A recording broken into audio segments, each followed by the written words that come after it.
Se a gente não desenvolver e não sair desse modelo primário exportador, a gente vai morrer, cara. Se o Brasil não se industrializar agora, começar a se industrializar agora, o Brasil vai morrer, cara. Porque esse modelo que o Brasil tem desde a colônia, ele é insustentável. Tarifaço de 25%, sobretaxa de 12%. Tudo isso o Trump está fazendo porque, na verdade, o Brasil é a maior ameaça à hegemonia dos Estados Unidos.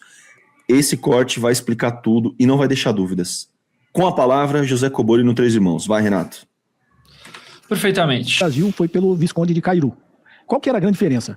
Que levou à Guerra da Secessão e à Guerra Civil nos Estados Unidos. Porque o norte dos Estados Unidos, estou falando para você que o sul, os Estados Unidos basicamente exportava algodão para a Inglaterra. O norte queria industrializar. E era escravista. Né? O norte queria se industrializar. Já era uma classe dominante formada de pequenos comerciantes e de uma indústria que estava nascendo.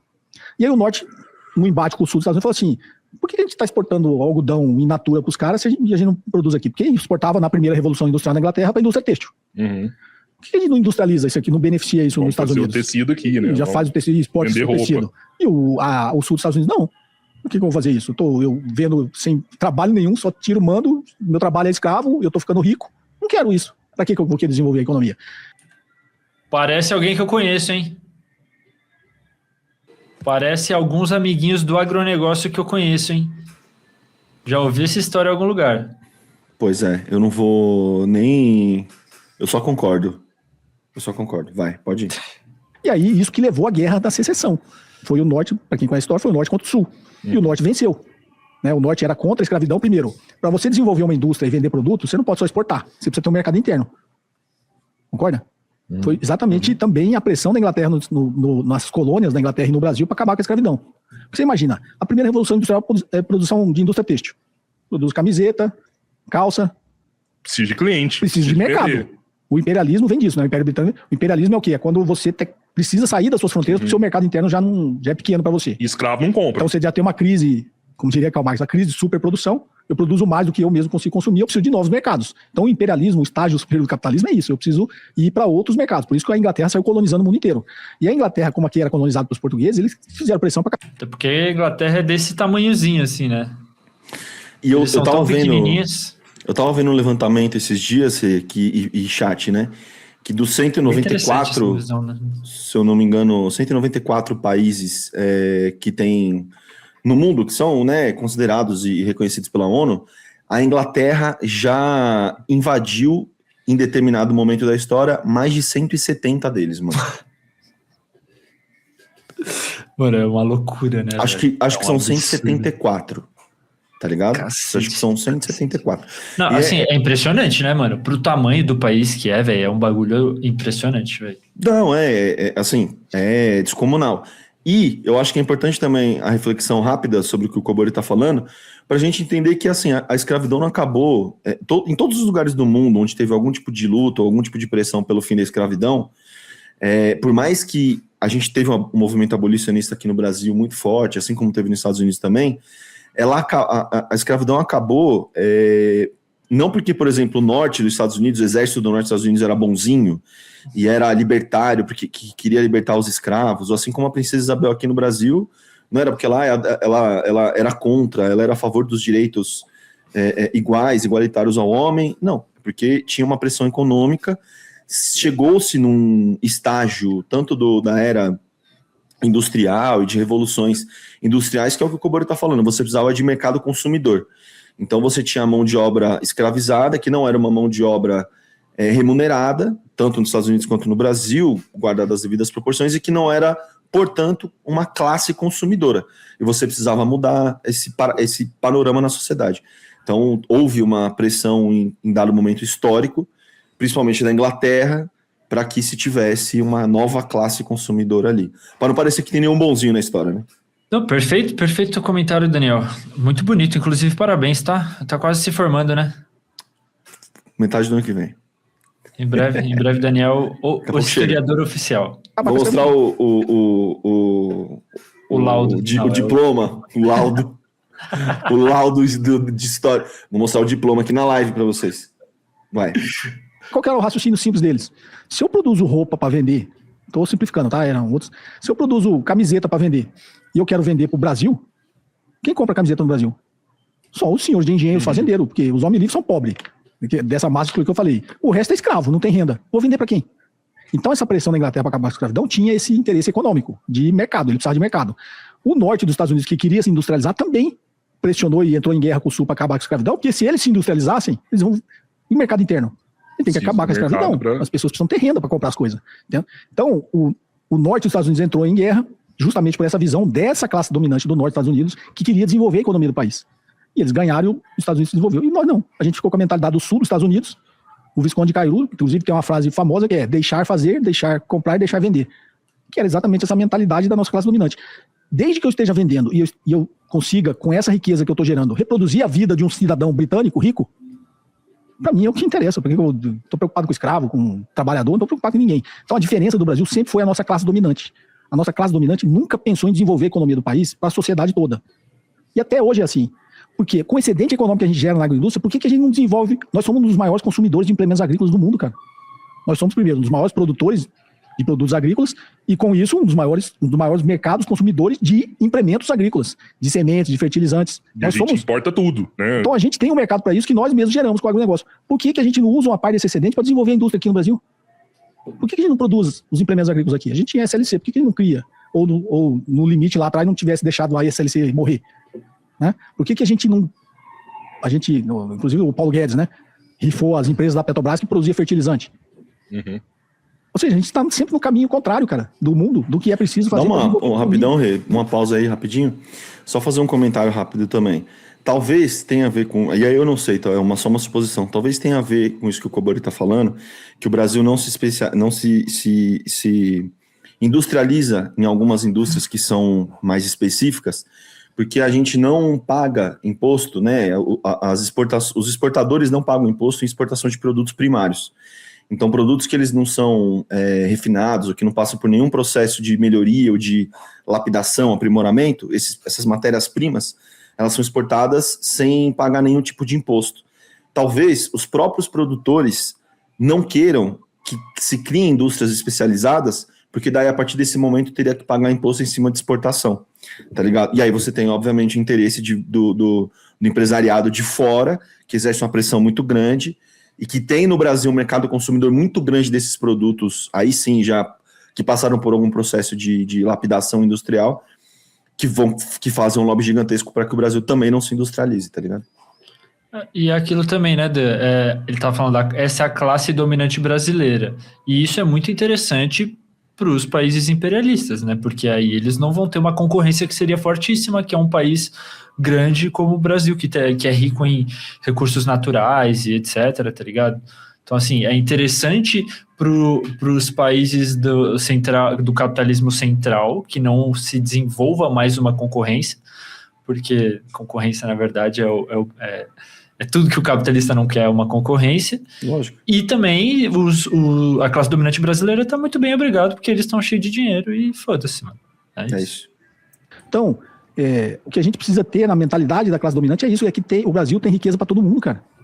Por que a gente vai continuar concentrando a riqueza só em 1% da população?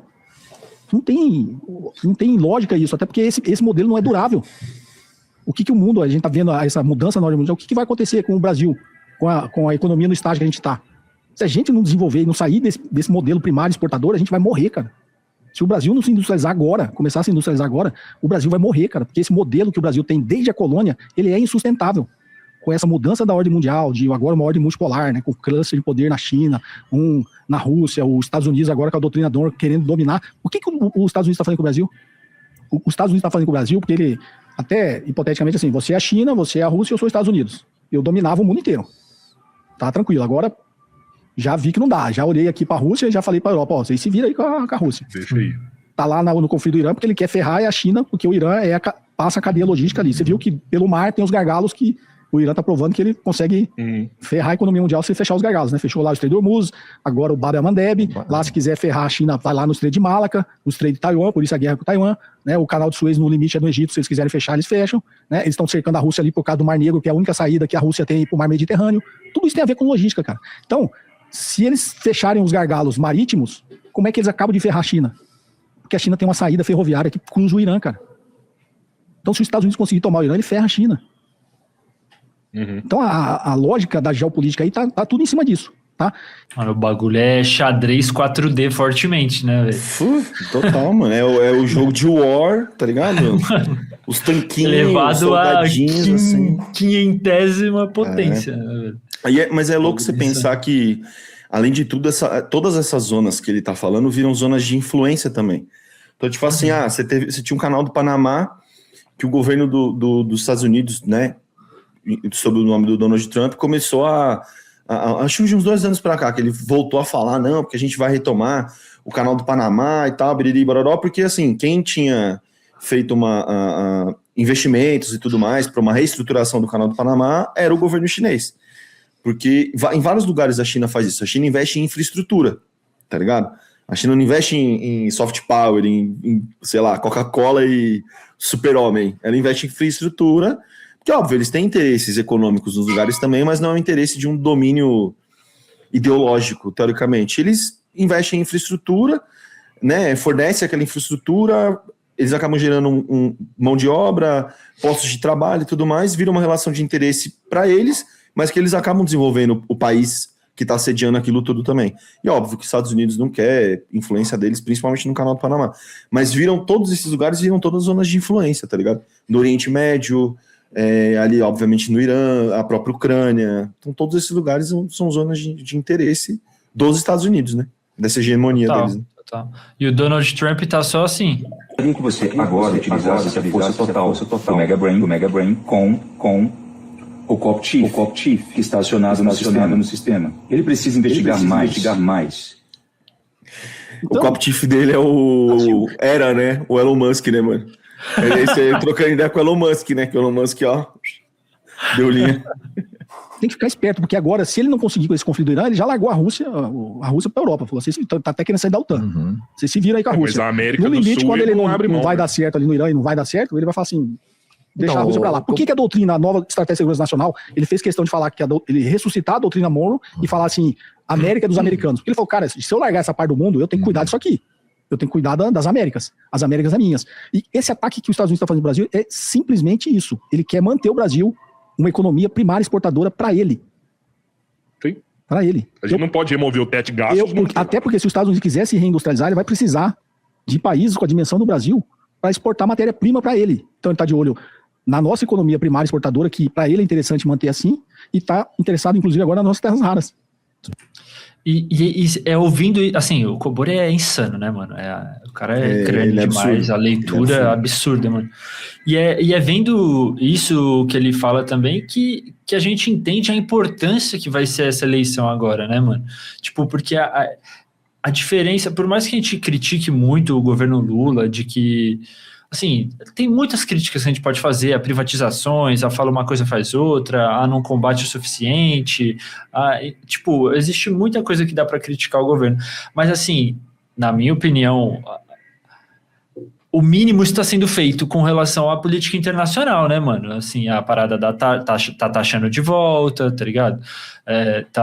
Beleza, isso obviamente é uma questão também por causa das eleições, né? O Lula tá querendo jogar contra toda essa estratégia estúpida do Flávio e da família Bolsonaro de taxar o Brasil e etc. Mas, assim, é muito nítido, né, como é perigoso a família Bolsonaro ganhar essa eleição, que eu acho que não vai acontecer, mas o quão perigoso seria justamente porque se concretizaria isso, né, a subordinação total e irrestrita aos Estados Unidos e aos interesses dos caras em detrimento do nosso esforço, do nosso trabalho, e foda-se a gente, mano. Não, eu quero... E ele falando isso lá, né? Não, a gente vai entregar tudo! A gente vai dar tudo pra vocês! Por favor, ajude a gente! E assim, eu acho que é tudo, obviamente, é tudo que os Estados Unidos quer, porque eu acho não, o Brasil é o último país que tá fazendo que ainda não se curvou aos Estados Unidos nesse momento histórico, nesse intervalo histórico que a gente tá. A gente já falou aqui na live várias outras vezes que todos os nossos vizinhos caíram para a direita, tá ligado? Até a Colômbia, que era o do Petro e tudo mais, todos esses lugares caíram. Por várias razões. Eu acho que pelos modelos políticos que foram implantados, que acabaram abrindo mão de pautas importantes, em prol da conciliação, que é o que aconteceu no Brasil com o Lula durante todos os governos Lula. Então, acho que você, ao passo de que você sustenta o governo, você perde um pouco do apoio popular por conta da abertura de mão de várias pautas importantes. E a gente está nesse momento histórico. Então, é muito interessante para os Estados Unidos que o Flávio Bolsonaro seja eleito. Eu acho que a taxação tem a ver com isso, todas essas taxações têm a ver com isso, embora vários itens essenciais da economia brasileira, né, para exportação para os Estados Unidos não estão inclusos na taxação, tá ligado? Foram tirados da lista de taxação. Então, parece que é um morde e assopra do governo Trump também, tá ligado? Até porque teve, eu não sei se vocês chegaram a ver, mas teve o vídeo de uma discussão que rolou no Congresso lá dos Estados Unidos, se não me engano, que era não lembro quem que eram os caras, se era um congressista rebatendo o outro, mas era um cara falando assim, para alguém do governo Trump, eu acho, que era falando, quem exporta mais para quem? Os Estados Unidos para o Brasil ou o Brasil para os Estados Unidos? Tipo, falando da balança comercial, né? E eles chegando à conclusão de que, tipo, no final das contas, quem mais vai perder com a taxação são os próprios americanos, tá ligado? Exato. Eu não vou saber explicar exatamente aqui, mas a balança é mais favorável para eles. Então, se eles taxam a gente e a gente taxa igual de volta, eles vão ter mais a perder, tá ligado? Exato. Então, eu acho que é por isso que rola esse morde-a-sopra, porque não é benéfico para a população lá. É mais uma estratégia política de tentar prejudicar o governo aqui, mas que acredito eu que está conseguindo segurar nesse quesito, né, mano? Acho que a taxação tá saindo pela culatra para os caras, na real, né? E você já continua com o vídeo? É só uma coisa, vai ter eleição de meio de mandato agora nos Estados Unidos, né, para o Senado, e vai ser um grandíssimo termômetro de como as coisas estão. E aí, procurem aí, eu não vou saber listar todos, né, mas eu sei que estão tendo vários movimentos que o governo dos Estados Unidos está fazendo para cercear a votação. Então, eu estava vendo hoje que eles estavam querendo tirar a possibilidade de você por correio, não era? De você fazer a votação por correio. Então, eles estavam querendo mudar a forma que vários distritos eleitorais funcionam. Então, eles estavam querendo, por exemplo, tirar o peso do voto das pessoas negras em estados que a maioria das pessoas são negras, mudando os delegados de lugar. Tem um movimento muito grande para tirar a obrigatoriedade, mas não permitir o voto feminino. Enfim, tem vários movimentos que estão rolando, porque eles sabem que o governo está com a menor aprovação lá, tá ligado? A maior taxa de desaprovação do governo Trump está sendo agora, inclusive porque teve gente do governo pedindo para o Congresso americano mais grana para a guerra do Irã, e saíram os números, acho que mais de 35 bilhões de dólares que já foram gastos na guerra, e obviamente está sendo muito mais onerosa para os Estados Unidos do que para o Irã, mas de longe, tá ligado? Então essas eleições não são um bom termômetro. Mas para o Brasil desenvolver e industrializar, só seria possível essa industrialização só a parte feita pelo Estado. A gente é 100% dependendo do Estado. Porque quando você fala assim, por que o Brasil, que já é um dos maiores produtores de agro, lógico, né, então de produtos, né, de defensivos, de qualquer outro tipo de produto do agro, a gente importa tudo isso. Eu já vi, né, pessoas que vivem, né, de economia, por exemplo, explicando que é muito famoso o caso do café aqui. O Brasil produz o café e quem ganha dinheiro com café é a Alemanha. É muito mais... Né, Nestlé, né? Exato. Mas por exemplo, a cápsula de café, um exemplo que todo mundo vê e que todo mundo usa aqui hoje. A gente importa isso da Alemanha e o produto primário é o café que sai do Brasil, in natura. Se a gente conseguir montar uma fábrica aqui para fazer a mesma cápsula de café aqui dentro do Brasil, quando a gente for vender o produto final, que é a cápsula de café, a gente não tem condição financeira de competir com o preço que a Alemanha fabrica. Você entendeu? A gente vai ter o investimento aqui, vai ter uma fábrica que vai produzir isso, e a hora de vender, que o brasileiro for comprar, vai ter a cápsula da Alemanha aqui hoje. Hoje o mundo é globalizado, a gente vai ter esse produto aqui dentro. E ele vai custar R$10, e o do Brasil vai custar R$18,80. Por causa dos impostos e tudo mais. Eu tô até pensando no seu exemplo, que na realidade esse exemplo tá nos livros de economia, mas ele já foi superado, né? Que a gente já produz as cápsulas aqui, né? Eu tomo muito café em cápsula, tem muita, que é produzido em Minas, inclusive, aqui em São Paulo, né? Depois caiu a patente da Nestlé, do Nescafé, e essa patente caiu, o Brasil começou a produzir, então já... Mas o exemplo é bom. Com preço competitivo. É mais barato que os importados. O do Brasil é qual? Só que eu vou começar a comprar ele. O cara tem até lá do Cerrado Mineiro, tem aquela Bajo, que é aqui de São Paulo. Sim, da Vero Café. Da Vero, tem o... Mais rápido. Eu compro direto de um distribuidor, eu diria, que é lá de Minas. Eu tenho o WhatsApp do mano, aí tem assim um catálogo, né? Aí é o café de não sei quem, que é direto com os produtores ali, né, das fazendas.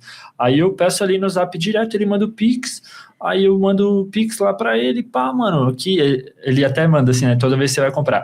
Segunda-feira nós colhemos, terça-feira nós embalamos e quarta-feira enviamos. Tipo, é mó da hora, assim, é bem... é bem fofo, é uma interação bem próxima, assim, o cara é muito gente boa. Mas é o que? É cápsula ou é café em pó? É em grão. Ele pode mandar moído, mas eu peço em grão e aí eu moo aqui em casa mesmo. Como é que você tem moedor aí na sua casa? Eu tenho, assim, existem níveis do nerd do café, tá? Isso aí hoje em dia, cada vez mais está escalando, é quase um gamer, um sommelier de vinho, um sommelier de ganja, tá indo pro mesmo nível o bagulho. Mas eu sou preguiçoso, então assim, eu tenho um moedorzinho elétrico lá, que na verdade ele é um triturador, ele não é um moedor. A diferença. Entendi. Mas enfim, o café é bom, eu só não tenho as frescuras master assim de não, tem que moer o grão na hora que for consumir toda vez. E já não é pra tanto, mas... Entendi. Mas é um cafezinho bom, Boa, você vai no mercado, você vai ver que tem um monte já ali que é brasileiro, tá? Mas o exemplo é bom porque ele é didático. Quando esse exemplo foi utilizado, a gente, assim, se eu pegar só o produto café, a gente vendia o café por e comprava ele de volta com valor agregado, manufaturado, nas cápsulas, não sei o quê, por 40 vezes o preço do que a gente mandava para fora. Você vendia o saco por 120 e comprava uma cápsula por R$6. Agora a gente continua fazendo isso com minério de ferro, cara. Eu fui lá nas minas da Vale. Por que se a gente extrai o minério de ferro aqui, do jeito que a gente tira do solo, a gente manda para os outros? Não faz o... Por que não cria uma cadeia de industrialização em volta? Aí é difícil, quando você fala o Estado, que eu falo com o Estado, porque se depender da iniciativa privada, ela não vai fazer, porque para ela não compensa, cara. Se você já tá na época do algodão, se você já colhe o algodão e manda e ganha dinheiro e fica rico com isso, para que você vai querer ter dor de cabeça, tomar risco, criar uma indústria e industrializar, por mais que você tenha a perspectiva de ficar 2 vezes mais rico? Olha, eu sei lá, tinha 1 bilhão, eu tenho 1 bilhão aqui exportando de... O cara não quer ficar 10 vezes mais rico daqui 10 anos, ele quer ficar 2, 3 vezes mais rico amanhã, né, mano? E tem uma coisa que eu acho que é cultural também, assim, e eu entendo, porque é a forma como o Brasil foi construído, que é uma coisa que você não visa o bem, e eu tô falando às vezes até o bem material mesmo, coletivo, ou da tua cidade, da tua região. É sempre uma coisa, você, independente de a quem você tenha que se curvar, independente que seja em detrimento do teu país, independente de qualquer coisa, é sempre você. Você pega lugares onde a cultura é mais enraizada, a cultura de nação, tipo a China, mano. A China tem 5.000 anos de história, é outra construção, é outro rolê. Você tem muito mais essa mentalidade do que a gente aqui no Brasil, entendeu? Então, se você explicar para alguém que o cara vai enriquecer menos do que ele poderia, mas que a cidade vai se beneficiar, a economia local vai se beneficiar, o cara quer que se foda. Ele não vai querer. Não dá para depender disso, né? Mas eu acho que é real isso, né, mano? Dá para observar muito, principalmente nos interiores, assim, do Brasil, né? Que parece que as paradas ainda é capitania hereditária, né, velho, o bagulho. São poucas famílias que mandam e desde sempre e para sempre, né? A dinâmica é essa, Rê. A dinâmica é essa, porque, assim, a coisa que mais importa, teoricamente, se a gente for parar para pensar, é o acesso à terra, né? Porque é com acesso à terra que você consegue produzir alimento, que você consegue tirar a sua subsistência se você é uma agricultura familiar, por exemplo. É fazer uma fábrica, né? É o espaço, né? Ou até, o espaço. Então, assim, eu acho que o fato da gente não ter passado nunca por uma reforma agrária faz com que essa concentração de terras permaneça na mão de poucas famílias, assim, das mesmas famílias do Brasil colônia, entendeu? Isso nunca foi questionado, isso nunca foi revisitado, isso nunca foi revisto. Então você tem milhões de quilômetros quadrados de terra, muitas vezes improdutivas, mas que estão na mão de pequenas famílias ou de pequenos grupos, tá ligado? E isso eu não tenho a mínima perspectiva de ver isso mudar, a mínima. Porque isso é a aposta. Parou, né? Terminou. Dando o produto in natura. Se eu industrializar, fazer tudo isso aqui e tal, eu vou ter depois 2 bilhões de retorno. Eu vou dobrar. É uma aposta, né? É aposta. Mas é um risco que eu vou tomar. É aposta. Você não sabe se geralmente é um risco de médio e longo prazo. Você só vai descobrir se deu certo ou não daqui 10 anos. O único que tem capacidade de fazer esse tipo de investimento é o Estado. Porque o Estado é o único que investe, inclusive, a fundo perdido. Toda a tecnologia que está aqui hoje foi investimento do Estado americano a fundo perdido. Eles criaram a internet, o GPS, tal, tudo que está aqui foi criado pelo Complexo Militar Industrial Americano, pela Agência de Defesa, o DARPA. Está no livro lá da Mariana Mazzucato, o Estado Empreendedor, conta toda a cadeia disso aqui. Foi criado, o Estado americano não criou para ganhar dinheiro, cara. Ele criou por uma estratégia de defesa. Depois que criou tudo, aí a iniciativa privada, opa, isso aqui tem uma aplicabilidade, ó. Isso aqui dá para eu criar isso aqui dá para eu criar isso aqui. Né? Mas foi um investimento a fundo perdido do Estado americano. Assim como E o nosso, assim, às vezes a pessoa fala assim, o Brasil não tem capacidade para isso. Tem, cara. O Brasil já foi uma potência industrial na década de 80. Os chineses vieram no Brasil aprender com a gente. A Coreia do Sul aprendeu com a gente. Lá na década de 80, o Brasil era a produção industrial da China e da Coreia do Sul juntas. Para você ter uma ideia, contar um caso ilustrativo, vocês lembram da Gurgel? A gente tinha indústria automobilística. A Gurgel, com o choque do petróleo em 73, o Gurgel, Itaipu, né? se antevendo que o petróleo era um deal breaker, que a gente fala, uma coisa que poderia impactar a indústria automobilística sempre tivesse algum problema com o petróleo, depois do choque do petróleo, na década de 70, o Gurgel já tinha um projeto de carro elétrico, cara. Ele já tinha um projeto de carro elétrico na década de 70. Louco isso. O que está hoje dominando o mercado? Carro E elétrico. andava 90 quilômetros. Mano, é louco, e assim, Itaipu. é louco que as pessoas falam, eu vejo muitas pessoas falando de Gurgel, assim, com um descaso muito grande. Tipo, nossa, até parece que o Brasil ia ter uma montadora própria. Puro, né, mano? É foda. Tá ligado? E é isso, assim, eu não... Provavelmente, vamos deixar o Cobori falar. Deixa o Cobori falar. Ele nunca conseguiu investimento para investir, porque tinha risco. Dinheiro privado nunca entrou. Quem deveria ter ajudado a Gurgel era o Estado. Assim como o Estado ajudou a Hyundai, o Estado coreano. Assim como o Estado desenvolvimentista japonês ajudou a Toyota. Assim como a China, BYD, né? ajudou toda a indústria automobilística ali, recebeu subsídio forte do Estado, proteção do Estado, até eles ficarem competitivos. Se vocês lembram, o primeiro carro chinês era uma merda. É foda, né, mano? Porque, assim, só um comentário rápido, porque, assim, é tão enraizado na mentalidade do brasileiro hoje em dia de que o Estado é ineficiente, que o Estado... Essa mentalidade liberal, né, mano? De que é Estado mínimo... Que, assim, mesmo você dando esses exemplos concretos de investimentos estatais em empresas privadas que alavancaram para elas se tornarem as maiores do mundo, mano, as pessoas não aceitam, mano. Ficam presas a uma visão econômica do século passado, tá ligado? É muito difícil esse trabalho, né, de realmente abrir os olhos das pessoas para essa nova... Não é nem nova, né? Para essa outra perspectiva, porque realmente você vai ver, mano, 90% das pessoas que estão falando sobre economia estão falando nessa perspectiva de Estado mínimo, de investimento privado, de reduzir impostos para que as pessoas possam empreender. É isso, essa visão simplista e atrasada, né, velho? Cara, exato. Eu tenho um comentário sobre isso, mas vamos terminar o vídeo e aí no final eu falo. Que era aquela da Jack Motors. Os primeiros chegaram no Brasil, não sei se vocês lembram. Era ruim. Por que eles evoluíram tanto, cara? Porque o Estado foi lá e protegeu a empresa. O Estado subsidiou. O Estado forneceu tecnologia, forneceu mão de obra qualificada, forneceu transporte público para todos os trabalhadores de graça. O Estado ajudou. Então, o Brasil é o único que não faz isso. Aí o Gurgel teve que engavetar esse projeto. Aí, no detalhe da Gurgel. Depois a Gurgel criou um carro. Aí, a única ajuda que ela conseguiu o Estado por um tempo. Eles criaram um carro de 800 cilindradas. Seria hoje o 0.8. Ele criou um carro de 800 cilindradas e conseguiu um incentivo fiscal do Estado brasileiro para os carros de baixa cilindrada de até 800 cilindradas. E ele começou a produzir esse carro e começou a se reerguer. Aí veio a indústria americana no Brasil e fez o quê? Através de lobby, fez o governo brasileiro aumentar o incentivo fiscal para carro de 1.000 cilindradas, que existe até hoje, 1.0. Por que a indústria automobilística fez isso? Primeiro, para matar a Gurgel, e segundo, porque eles conseguiam reverter facilmente os carros que eles já produziam de 1.3 e 1.4 cilindrada para 1.000 cilindradas, sem muito investimento.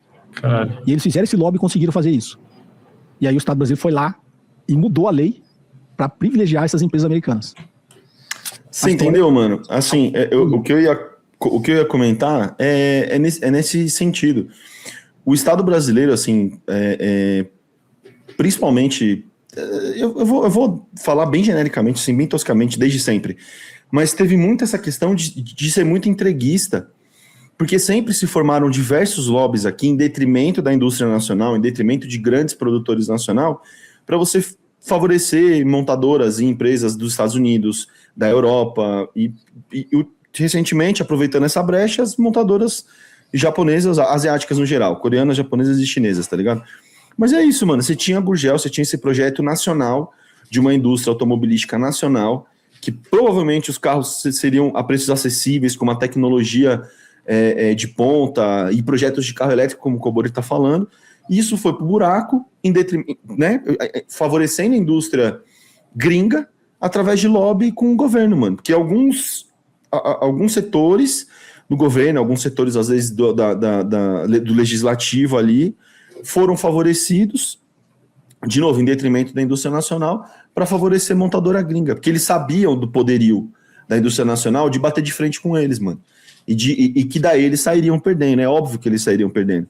Um exemplo muito idiota, mano, de como essas coisas funcionam, por exemplo, eu tava até trocando ideia com a Agatha esses dias, aquele refrigerante, o Guaraná Jesus, que é do Maranhão, tá ligado? Mano, ele foi criado no Maranhão, começou a ganhar fama, puta, é gostoso, nossa, docinho, Mano, a Coca-Cola, a empresa Coca-Cola, rapidão viu o potencial, viu que tinha potencial para bater de frente e para tomar a venda deles, porque tem vários estabelecimentos que vendem o Guaraná Jesus, e o Guaraná Jesus é mais vendido do que Guaraná Antártica, do que Coca-Cola, e a Coca-Cola comprou, porque óbvio, aproveitou o momento em que ainda era possível o nome Coca-Cola chegar com grana e tal, falou, ó, comprou, ofereceu muito dinheiro, comprou e restringiu a produção e a distribuição ao Maranhão e região. Então, em São Paulo, no Rio, aqui em BH, você só encontra o Guaraná Jesus em alguns lugares bem específicos, mano. Ou num restaurante típico de comida maranhense, ou em um lugar, num cafezinho muito específico, porque a Coca-Cola intencionalmente foi e restringiu a distribuição, tá ligado? Óbvio que não é nós estamos falando de indústria automobilística e refrigerante, mas é como funciona o mercado, em detrimento, às vezes, do mercado nacional, porque sabem do poderio do mercado nacional. Porque aqui a gente não é idiota, igual às vezes a galera tenta vender. E aí, ideologicamente, que é essa deturpação da realidade, eles colocam, se dissemina o discurso de que, puta, nada do que é feito no Brasil presta, do que a indústria nacional é uma bosta. E assim, você pega até o exemplo do filme do Agente Secreto, da forma como você tinha tecnologia de ponta em vários lugares do Brasil e os próprios militares foram, e indiretamente, às vezes, você calava essas pessoas, você censurava isso, você diminuía isso, de novo, a favor de vários atores internacionais, tá ligado? Aí fica isso, assim, no senso comum, nada do que é do Brasil presta. Tudo que é do Brasil é uma bosta, seja nas artes, seja na música, no cinema, na indústria, nada presta, tá ligado? Perfeito. Você tá falando isso aí, eu vou te apresentar um cara em breve, que a gente tá conversando com ele. Pablo Marçal. Não, sacanagem. Ele é um dos diretores do ITA. Lincoln na voz. Trocando ideia com ele falou que o Pix foi desenvolvido lá dentro do ITA, né? Lincoln na voz. Vai se foder.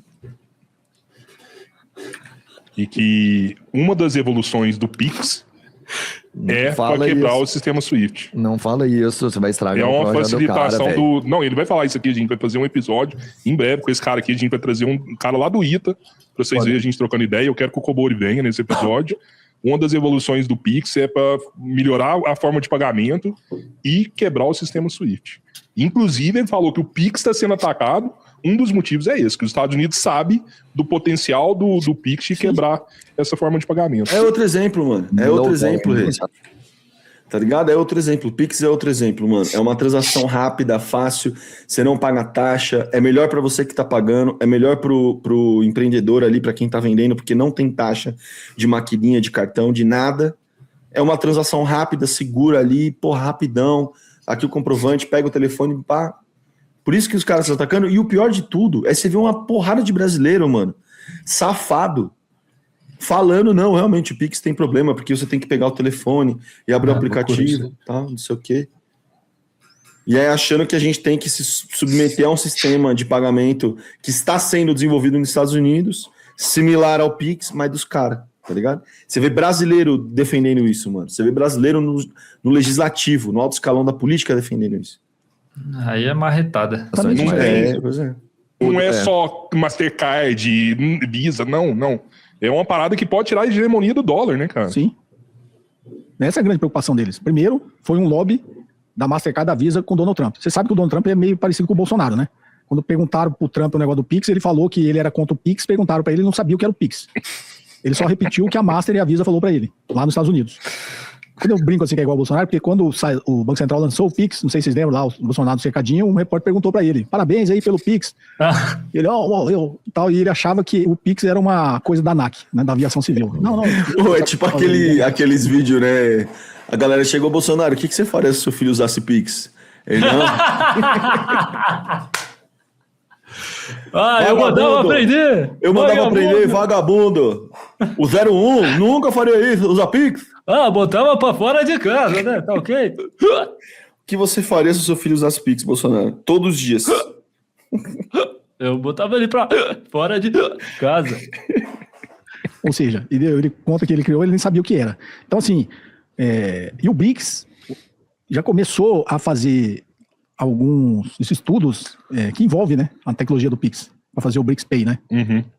Entre os BRICS, eles terem um sistema de pagamento instantâneo entre os BRICS. Então, o ataque começou pela demanda da Visa e da Mastercard, mas os Estados Unidos já sabem que o Pix, a tecnologia que o Brasil desenvolveu no Pix, é uma tecnologia que pode realmente ameaçar a hegemonia do dólar. Porque, primeiro, é instantâneo, né, cara? O Pix é instantâneo. Todo o sistema de pagamento que a gente chama do sistema SWIFT, você sabe que não é instantâneo, né? É via e-mail, né? Vi e-mail? Eu não sabia disso, não. É via e-mail, é arcaico o sistema SWIFT. Por isso que pra você mandar um dinheiro daqui pra fora, Eles demora já tem uma preocupação, porque o sistema que a China desenvolveu, o CIPS, né, que quando utiliza o RMB, né, o yuan digital lá, Uhum. eles usam esse sistema chinês, o CIPS, que é muito parecido com o Pix, assim, em velocidade. Eles liquidam a operação, é um pouquinho mais lento que o Pix, mas é tipo assim, 15 segundos. Uhum. E o sistema SWIFT eu acho que leva um dia, né, de um dia para o outro só que eles conseguem fazer. Então, assim, tem essa preocupação, mas foi bom você lembrar do ITA, que eu lembrei também do nosso exemplo. Aonde é que nós estamos na fronteira tecnológica? Depois da gente ter feito tudo errado, desindustrializado o país, matado a Gurgel, matado Vilares, matado a Gradiente, matado a gente tinha indústria no Brasil, de eletroeletrônica, de tudo. Matou todo mundo. Mas a gente ficou na fronteira tecnológica como empresa. Embraer. Embraer. Que também tem a ver com o ITA. Né? Então a Embraer hoje está na fronteira tecnológica. A Embraer concorre em tecnologia com todas as empresas, todas assim, são poucas, né? E tinha sido vendida, né, mano? Pra... Caralho, qual que é a americana? American Airlines? Não lembro. Mas tinha sido vendida e foi revertida essa porra. O que, pra montadora, você tá falando? Pra as fábricas? Mano, a Embraer tinha sido vendida pra alguma empresa americana. Porque tem a Airbus e tem a Boeing. Foi revertida essa venda. Eu lembro disso na época do Ciro Gomes, mano. O Ciro Gomes defendia a Embraer pra caralho. Eu era cirista na época e Pode eu crer. lembro que isso aconteceu. Três Eu empresas não de lembrava disso. A Embraer é uma delas. A Embraer concorre, os aviões dela são mais avançados que da canadense, da Bombardier, são mais avançados que a Boeing, tanto que a Boeing quis Era pra Boeing. Aí, ó, ele vai falar. comprar a Embraer. Né? Uhum. Os aviões de treinamento da Força Aérea Americana são da Embraer, é o Super Tucano, o T-27, que é considerado o melhor avião de treinamento militar do mundo. Né? E por que a Embraer se manteve na fronteira tecnológica? Porque o período que ela precisava de ajuda do Estado, de subsídio, de proteção, ela era estatal. Ela teve. Até ela chegar e falar assim, agora eu sou a fodona do mercado, pode me deixar que agora eu vou. Aí, a hora que ela chegou nesse ponto, ela privatiza a empresa. Nossa, mano. A fronteira tecnológica, a gente também está com a Petrobras. Só a Petrobras tem tecnologia de perfuração de petróleo no fundo do mar, no pré-sal. Só a Petrobras tem. E o Estado brasileiro chegou de cometer o erro de fazer os leilões do campus lá e abrir para todas as empresas do mundo. Nenhuma delas conseguiu chegar onde a Petrobras chegou. Loucura. A Shell foi a última que abandonou. Chegou em algum momento, acho que ela precisava investir 70 bilhões de dólares. Era muita grana, né? Os caras não Eu iam. vou investir 70 bilhões para chegar lá na hora. Eu dar uma Não picaretada achar lá no nada. fundo e não saiu o petróleo no volume que eu quero? Não vou, saiu. Às vezes tem até que perfurar mais, né? Fica mais caro do Por que que a Petrobras levou até o final? Porque é estatal. Uhum. Porque tem coisas, cara, que é só o Estado que faz. Sim. Então, assim, Robertinho, quando você falou, assim, é o Estado, na realidade, quando eu falei faz, é ele que puxa o investimento privado. Porque se o Estado vai, as empresas privadas vão atrás. Tá?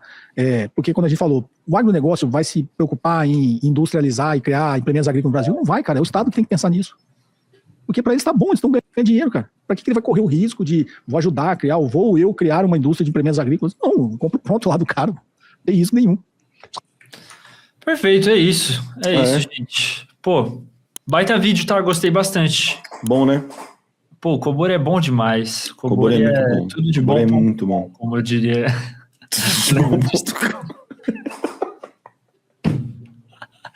Tudo de bom.com. Pô, o Cobori é 10, mano. Pô, Imagina ele vendo esse corte, ele, legal, os meninos reagindo, a gente no final fala. mano, acho que minha tudo de prima bom.com. que falava essa porra, mano. Ela falava, tipo, é muito 10. Aquele desenho é muito 10. E falava, é tudo de bom.com. Cobori, se você assistir esse corte, venha na Banguela, tá? É isso, gente. Mais um cortezinho aí. Diga o que vocês acharam nos comentários. Não esqueça de deixar o seu like, o seu comentário, se inscreva no canal. Cortes todos os dias, live segundas e quintas-feiras às 7h30 da noite. Tamo junto. Forte abraço.